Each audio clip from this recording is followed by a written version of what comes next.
As you can see in the thumbnail, today's video is going to be how to get approved for an apartment and a new car with a CPN. Now, I could have got a Scat Pack. I could have got this, could have got any fucking car I want pretty much.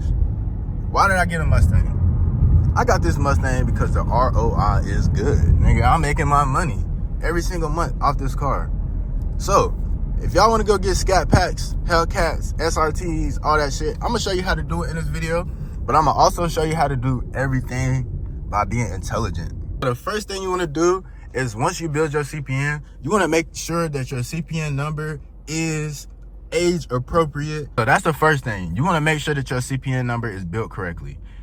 Number two, you want to make sure your address is in a high income address. Don't just put your CPN address in a fucking right beside where you live at. 9 times out of 10, you're not getting approved for credit cards right now already because of where you live at.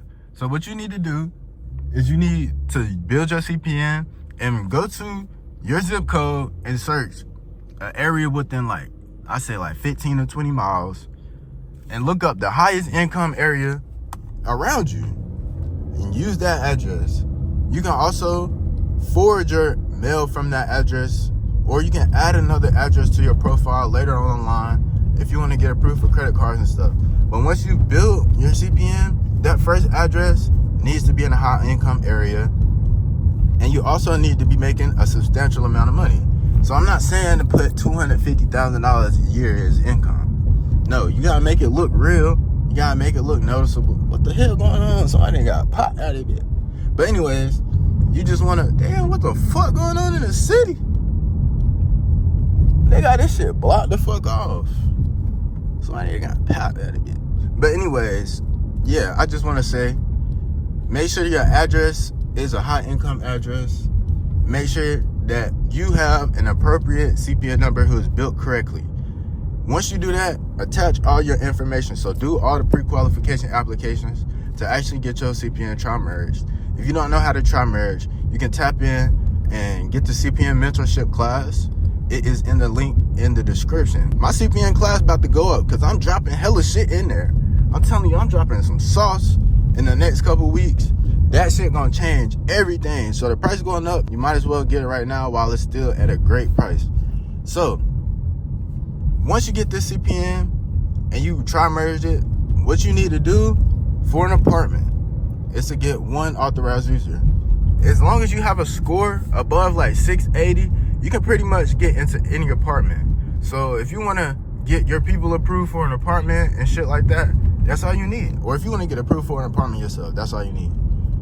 One trade line with a high income area, high income person as well. So do anything between $85,000 to $105,000 of income a year, and your monthly payments on your rent and shit is low, so under $1,000. That's called debt to income.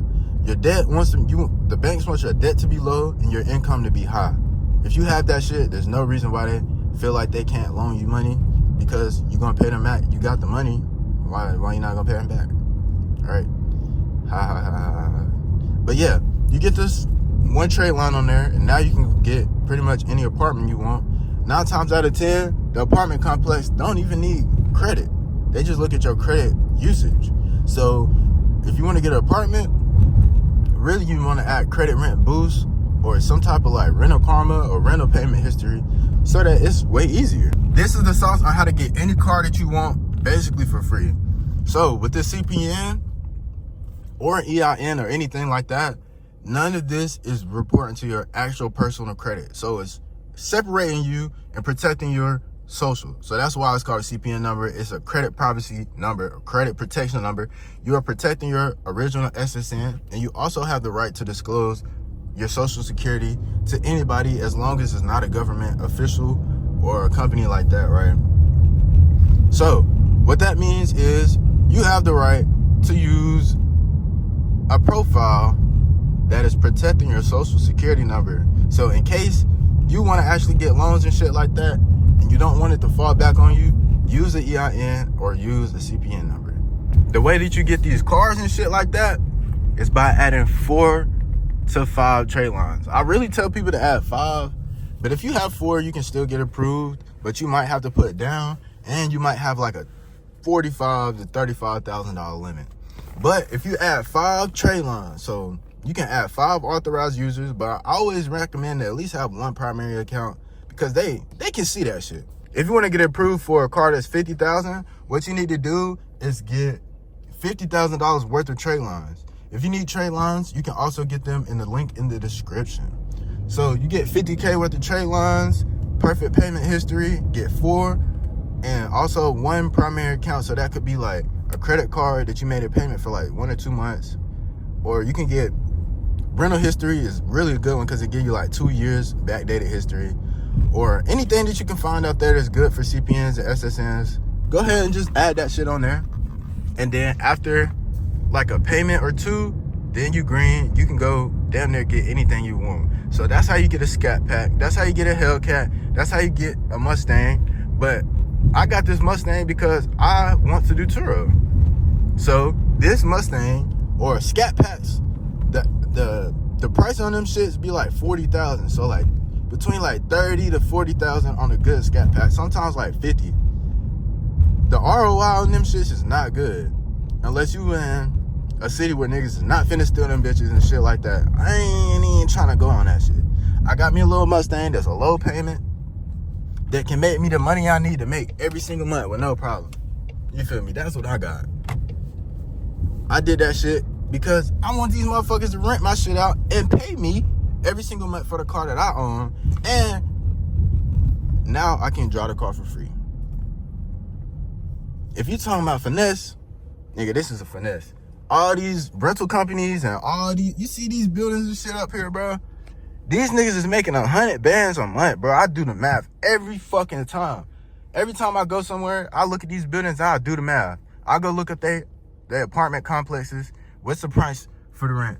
Most of the time, these niggas be charging like $1,500 for a studio bedroom. Nigga, $1,500 for a studio, and then they got like 100 to 300 units. And the minimum they making is $1,500 off of 1 unit. Nigga, they making 100 racks every single month. Between the first and the third, they making 100 racks. This is where we need to be at.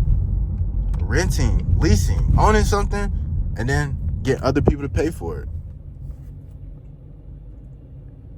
And then at the end of that shit, we own the property so we can sell it. So if you go buy a car and you discharge that shit, or you do whatever you got to do to make your payment, at the end of that shit, you own it and you can sell it. So that's another thing with Turo, or any property really. You got these properties, nigga, this is fucking assets. This is what you want in your life. You want assets, no liabilities, man. And I literally just broke it down very simply for you. How you can get an apartment, how you can get a car, how you can get literally anything you want within the next 30 to 90 days. If you want to learn how to do that, tap into my mentorship class down below.